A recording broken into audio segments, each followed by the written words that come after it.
Hiring in 2026? You're not alone, and competing for top talent is only getting tougher. That's why Robert Half's 2026 Salary Guide combines real world salary data with recruiter insights, helping you make competitive offers that seal the deal. Backed by decades of recruiter expertise and proprietary AI, Robert Half knows what it takes to build a compensation strategy that works in your market. Explore the guide at roberthalf.com/SHRM. At Robert Half, we know talent.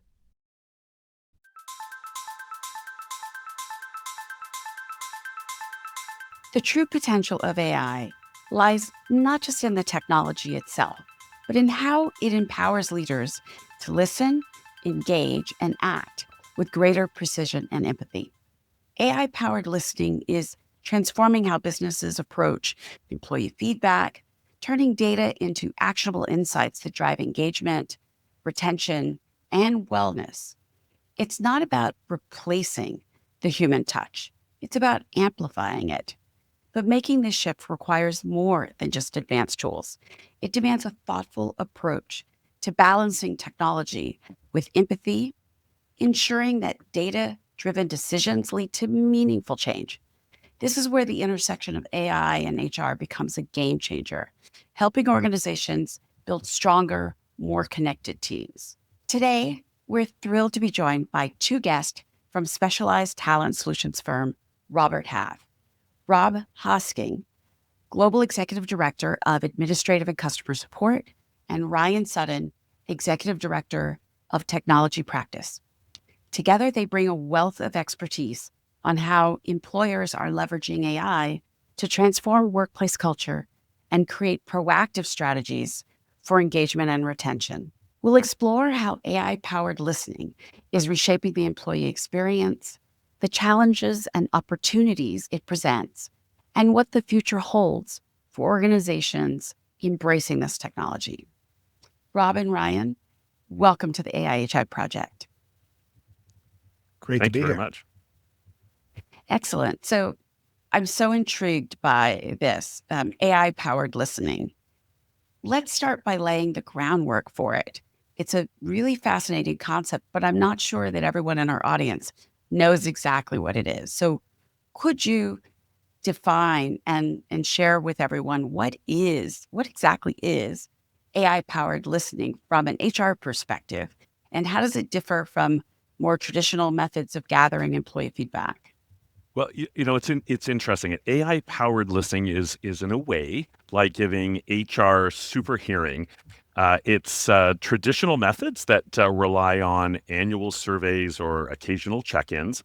But AI allows for continuous analysis of that employee feedback. So that's including things like open-ended survey questions, internal instant messages, maybe even performance reviews or exit interviews, all of that data. And it captures not just what's being said, but how it's being said. So that could include things like emotional tone, urgency, reoccurring themes or patterns or things that are consistent kind of across the board. And it goes a little deeper than the manual review. So just those manual static reviews by surfacing insights that may otherwise be missed. So those things that wouldn't maybe be caught. And it's faster, it's more scalable, and it's more insightful generally than that traditional feedback method. So if you think about AI-powered listening, it shifts HR from that real reactive to proactive. And it's not just about collecting feedback, but it's really about anticipating those needs. So it helps uncover some of those silent signals and that feedback that's implied, but not always stated, which is particularly important. So, I've worked for a very long time, and I remember, every time you get these surveys and you're in the middle of working, often when you get the surveys, the old fashioned one, and there's this moment where you're sort of like, but I'm working. And so I can imagine that in the old format, people might have been rushed. They might have not really taken the time to sort of settle in and give really thoughtful feedback. What are you seeing that's different from an employee experience? So I would say, Given that things are really evolving, so today's workplace is evolving rapidly, things are changing. I would say that integration of the hybrid and remote teams, so not just working 5 days a week in office, so those things are certainly changing. And a lot of companies are going through digital transformation, or still going through digital transformation. There's economic uncertainty out there and talent shortages that make that retention more critical, and probably more critical than ever. And so an increased focus on employee well-being and mental health is very, very important. So employees expect to be heard a lot more, and with more frequency. They anticipate, or they expect that the organizations they work for will be more authentic, and they're very much willing to be more vocal, and expect transparency. So AI really helps to meet those overall expectations. And when we think about HR leaders and some of the pressures that they face, to be able to act quickly, make some of those data-driven decisions that are so important. And then AI can help bridge the gap by enabling HR to listen at scale across the organization, but also respond with that speed and precision. Overall, AI also supports the DE&I efforts by identifying patterns across different groups as well. So, particularly important. So, why is now the right time for organizations to embrace AI in their employee listening strategies? And are there specific trends or challenges that are driving this shift? You mentioned a few with economic uncertainty and the desire for companies to retain talent. Could you lay it out for our audience? Like, what's the why now? Nicole, I'll jump on this one. It's why now is we're at this inflection point with AI where I would say we really start to have an idea of the power it can add to the human factor. And if you think about human resources for a second, obviously the key word in human resources is human. And if we were to make this big shift towards AI where it becomes artificial resources, right, with artificial intelligence, we're going to lose sight of what Rob was talking about, that connection with our employees to drive retention.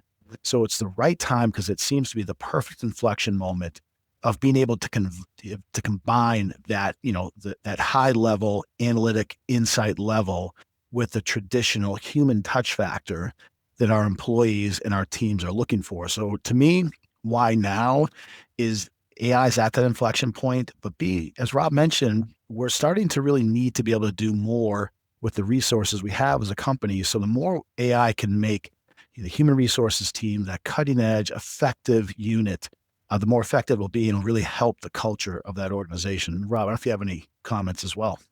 Yeah, I would agree. And I think, Ryan, that the organizations are under such pressure to show that they're listening, and know what is going on and what employees are thinking and how they're feeling. And AI really helps to prove it with that data-backed action, so that they can have follow through on those things. We're again at this critical time, as Ryan said, where so many things are coming at organizations, and so now is the time to embrace and really engage, because it will help overall from a team standpoint. Mhm. Do you see a generational difference? Because we have multiple generations in offices right now. And one of the things you mentioned earlier was a higher expectation for organizations to be authentic. And so for the employee, for engaging with the employee listening AI, have you seen any sort of, generational differences with people being more or less excited about it? Well, I mean, Rob, I think here it's interesting because we have done studies on multi-generational workforces for decades. And I think, taking AI aside for a second, just that cultural nuance of having a modern multi-generational workforce is really critical to Rob's point earlier about DEI. So I think now you take just the natural tendencies of a multi-generational workforce and you overlay AI across the top of it.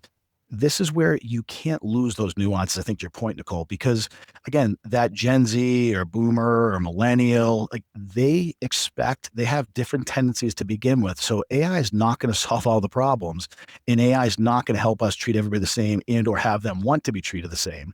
So I think that, human to human individual approach is really still critical.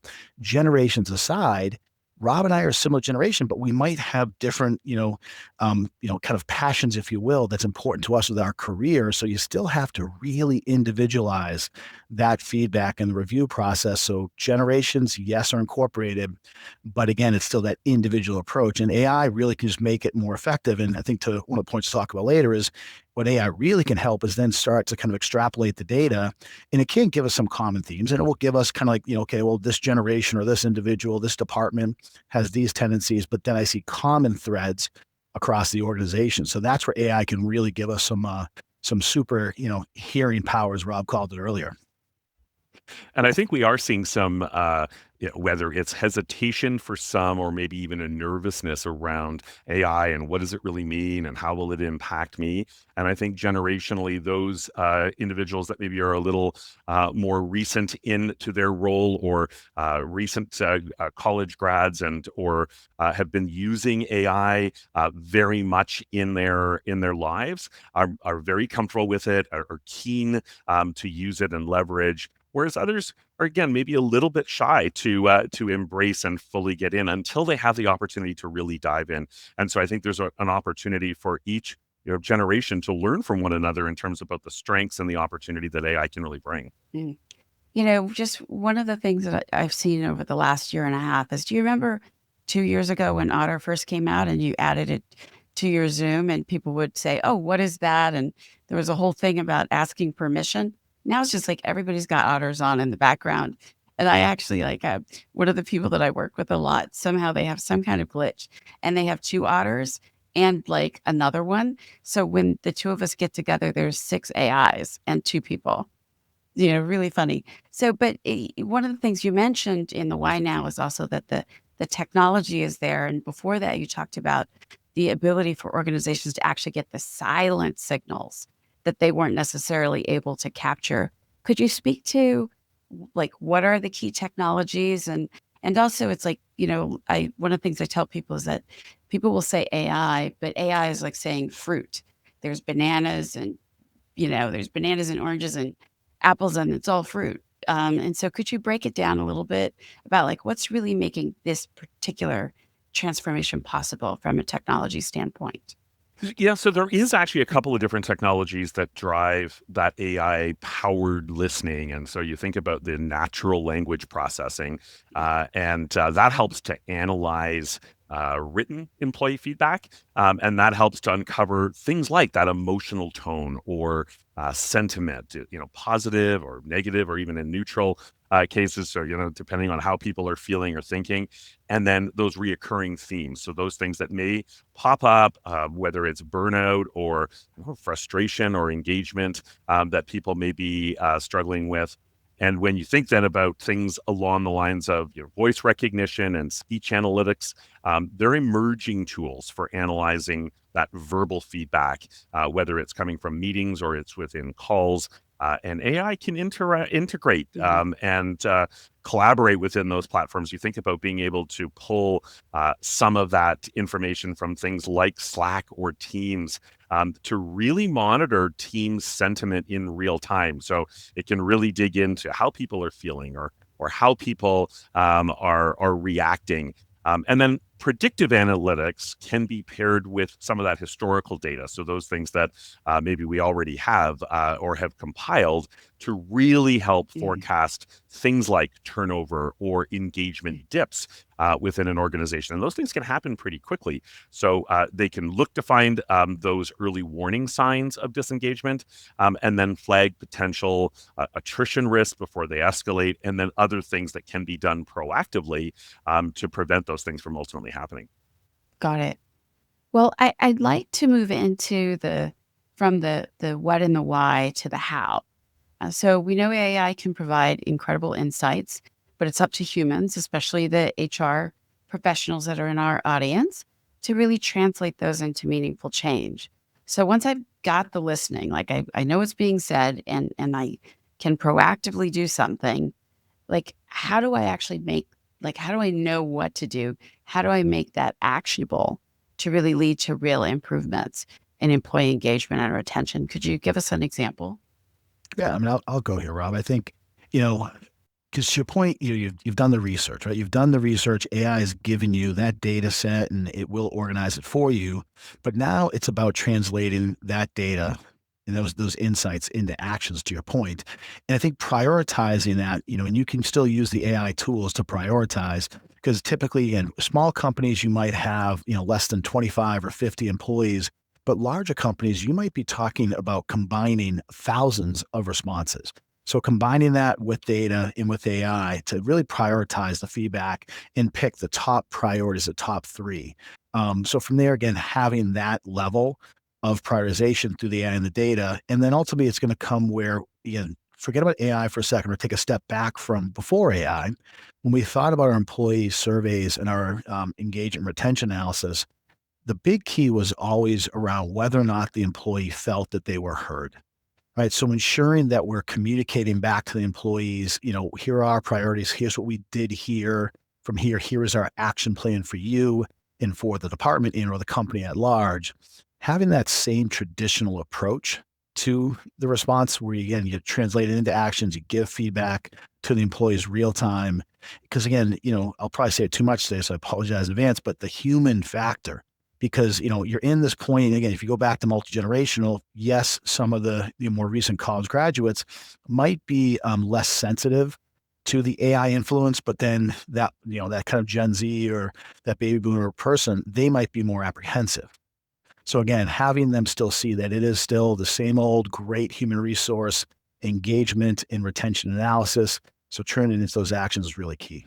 Do you have a case or a specific example of a company that, no names, that's really been able to improve a specific workplace issue with sort of like this modern listening?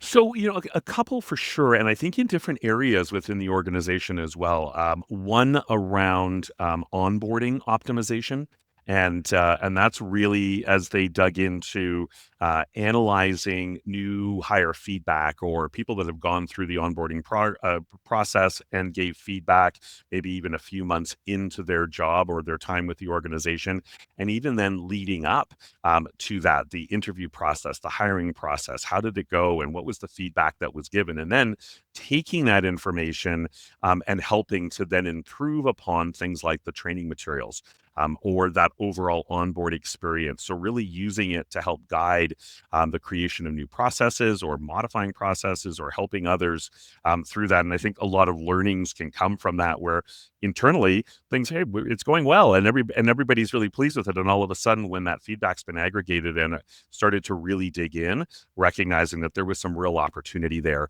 And that then led to an onboarding program that was more effective and people gained more from it. I think another area can be in the exit interview process or using those exit interviews as predictive tools. And again, that aggregating of all of that data and information and whatnot, and it analyzes the sentiment that comes from that. Why are people exiting? What are some of those key factors? And that can really help to identify turnover trends before they escalate. So bringing it backwards to say if these were kind of all of a sudden recognizing, wow, there is some trend or themes here that we need to dig into a little more deeply, that can actually help us earlier on to identify those things before the person gets to the point of resignation. Right, right. I'm going to ask you about ethical AI in a little bit, but I think that's great. So I want to ask you about something that I'm really paying a lot of attention to, which is really about teams and AI, or the age of AI. Let me say that. Because we know that AI really helps people with individual productivity, and we've seen that, and there's some interesting research on it. But then there's another thing where it's like not all of the team's research is showing that it works really well yet, and I think it's in part because we like on a curve, there's high performing teams and then there's terrible teams. And most teams are kind of in the middle. And organizations don't really teach people how to team. We kind of expect people to know. And so, I know that AI powered listening isn't just about gathering data. It's about creating these stronger teams and fostering these cultures of wellness and retention. So, how, given like this issue that is starting to percolate up. How can we use AI-powered listening tools to help businesses solve this stronger, more connected team, um, you know, situation? And then also we can really actually learn how to have great teams, because I don't think we really know how to do it, at scale. Yeah, I agree. And it's interesting. AI really does or can help leaders understand how people are truly feeling. And that's beyond what is said in meetings, or that's beyond what people generally will say. Often there's a lot inside that people don't say, and so it can help to uncover some of those hidden frustrations. So some of those, maybe it's communication gaps, or some of those things that people may be experiencing, but also some of the positive too. So what are the positive patterns? What's working well within the team? What's working well within the organization? And then how can you continue to emulate those? And that'll help leaders to be more responsive and supportive as they're working to build those teams. Address those issues earlier. We mentioned before that before things escalate, so it can really help dig into some of those themes or some of the things that people are feeling. And then I think also to help employees feel seen and heard, and maybe even better understood, because that can help with people feeling more connected, more engaged, and then more productive in many ways as well. But I also think it ties into collaboration.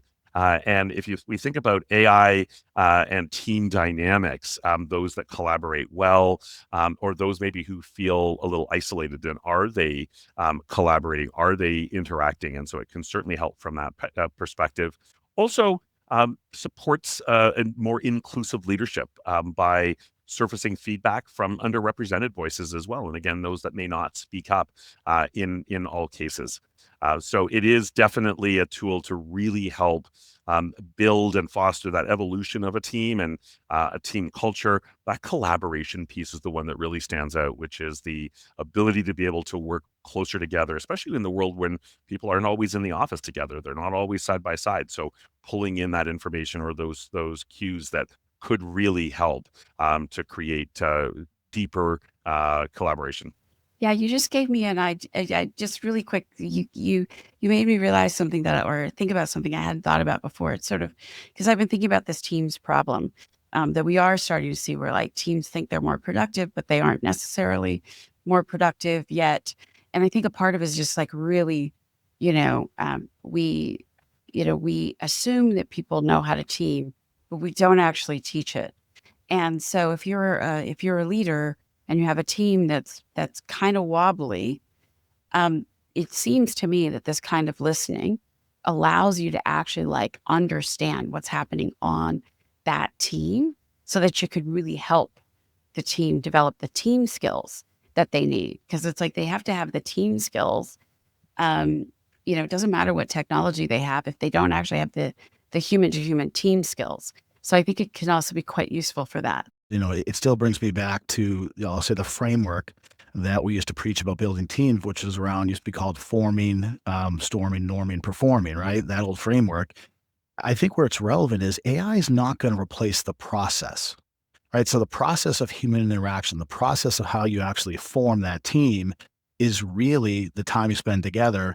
And if anything, I think on the HR listening side, what AI can really do is give us more time to focus on the human aspect of the forming, right? Of hearing each other out. So again, you think about taking, again, whether there's 100 or 50 or 1,000 responses in formulating, that kind of feedback and finding consistencies. Well, that just saved you, odds are, in my experience, days, right? Days of myself as a manager going through the feedback. Now I have my notes, but then I take those notes and I take that analytics back to the people, and I actually test my hypothesis, so to speak, off of them. I ask Rob, if he's part of my team, for his feedback. So again, I think the big key you're getting after is, just because we have more time, we have to then take that time and put it into the personal to personal contacts if we're really focused on building teams. Excellent. Okay, so one of the things you mentioned earlier is we were talking about employee wellness, well-being, and mental health overall. How can employee listening or AI listening help with that? And also, people can be a little cautious about revealing mental health things at work. So how do you get the benefits in that area with tools like these? Yeah, I think this is the nuances that it'll pick up on because, as much as every human resources professional takes pride in becoming borderline, I'll say, therapist level, so to speak, that's a whole different level. And to understand what Rob talked about earlier with tone and inflection and using words together, AI will help you identify people that might be towards the frustration point where maybe they don't use the tone, but their pace or their answers will pick up on. So there are some, I call it that empathy, if you will, the empathetic listening, where you're trying to identify trends, within the data, within the listening data. AI can amplify that. But again, as I qualified earlier, can't say it enough today. AI can amplify and really help us accelerate and really kind of, accelerate that empathy, but it cannot replace the human nuances that's required to really connect with the employees. The there's a researcher that I've been advising and working with, and basically off of a Zoom screen, like a Zoom 5 pack or 6 pack, they can see when a team goes in and out of biosynchrony, like when they start to get really, really aligned. And so it's like, and so they heart rate variability shows on the face, it shows in the white of the eyes, our heartbeats. So you can do the calculation on heart rate variability. So they do heart rate variability, respiration, micro movements, microfacial expressions, pupil dilation and contraction, and what people are saying and the tone that they're saying in. And so you can see when people are moving towards this group, they don't, or towards like real alignment, physiological alignment. And so it's like at the beginning of being able to, like, these tools are only going to get better, which makes, which absolutely raises the question, like, what are the risk and ethical considerations of deploying AI listening in the workplace? Do employees just always assume that the listening is happening nonstop? Like, what are the guardrails, for employees, and how should HR communicate what's happening? Yeah, I would say, great power comes with great responsibility. So especially when using AI in HR, transparency is critical, and I think that's really the starting point. So making sure that everybody is very aware of what sort of how technology is being used or how AI is being used, and employees must know what's also being analyzed. And how it's being used. So what's actually being watched or what's actually being reviewed, and then how is that actually being used? And obviously, in this instance, for the betterment of the individual, for the organization, to really be able to help people and navigate. And so, if you think about every AI initiative, you always want to prioritize things like consent and privacy, and certainly fairness. And misuse can definitely backfire. So, any kind of secret monitoring or lack of communication really does pose a problem, and can erode trust. And as soon as that comes out, obviously it's never good, and that can really harm culture, employee morale, motivation, all of those kinds of things. So insight is and oversight is, it needs to be really, really clear. Ethical policies are non-negotiable, so really work to those. And then when it's done right, I mean, ethical AI does help to build trust, credibility, and employee confidence. And again, being able to help teams evolve and leaders evolve and help people within the organization to be more successful, which is really how it was, ultimately should be used and intended. Yeah. And I think Rob's kind of getting back to, in some respects, where it has to start with the AI framework. And human resources aside and listening tools aside, every organization, obviously, as they embrace and lean into, emerging trends with AI to become more efficient, you have to have those guardrails.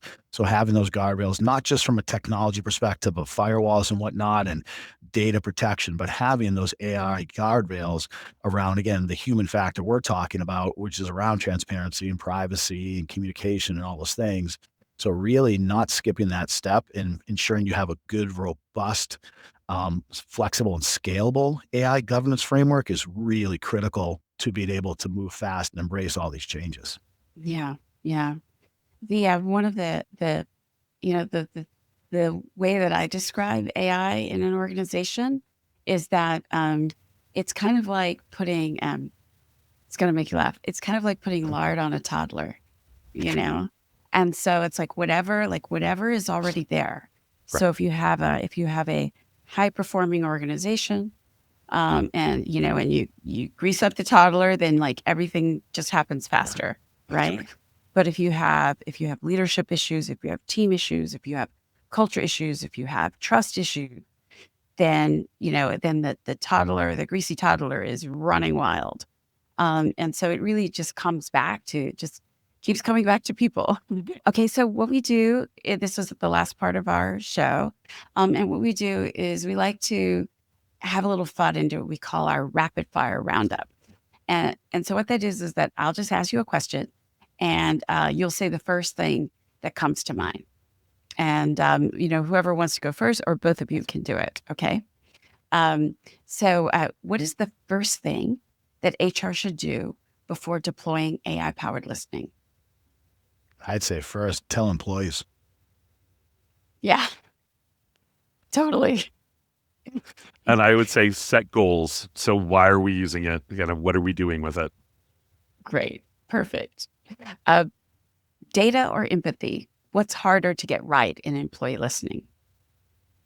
Oh, you're right. We could both probably agree. This one, empathy. See, I mean, that's right. the emotional intelligence. I mean, data is math. It's pretty simple to find the data trends within reason, but the empathy is always the hard thing to get right. Absolutely, 100%. Yeah, it requires emotional intelligence and cultural sensitivity. So very important. Yeah. Yeah. What's the one thing that AI can't replace in employee listening? Human connection. I think more than anything, being able to connect and stay connected, and we're people at the end of the day, and so that's so critical. Agreed. Emotional intelligence is, within reason, a dramatically underrated skill. So having emotional intelligence, that human factor, I was like, the minute AI can replace that factor, we might be in trouble, but I don't see that for a very, very long time. Mm-hmm. And I think one of the things about AI is that, like information is a commodity. Facts are a commodity. Competence is starting to become a little bit more commodified because the tools are like the software line's rising. And so I think that emotional intelligence is going to become like, we're going to have to, it's sort of like the water line is being revealed and emotional intelligence is on the water line. And so, people are really going to have to develop that skill if they don't have it already in order to thrive in the age of AI. Agreed. I think it's a good point, Nicole. You can't rely so much upon AI that you lose that human factor. And it is so well said and so valuable. Yeah. Well, I'm so appreciate you coming on the show. That is it for this week's episode. A big thank you to Ryan and Rob for sharing your experience and insights with us. Thanks for joining the conversation, and we'll catch you next time. Did you know our podcast is only one part of the AI+HI project? We also host an annual event featuring visionaries from the worlds of business, tech, and HR. Plus, we publish a weekly newsletter that includes topical articles and the latest research from SHRM, all to help you stay ahead of the trends. To sign up, just make your way to shrm.org/AI+HI. And you can also follow SHRM on social media for even more clips and stories. Like, share, and tell us how you're innovating towards a brighter future. In today's hiring market, 88% of candidates negotiate pay. Be 100% ready to seal the deal. Get the 2026 salary guide at roberthalf.com/SHRM. Robert Half knows talent. SHRM.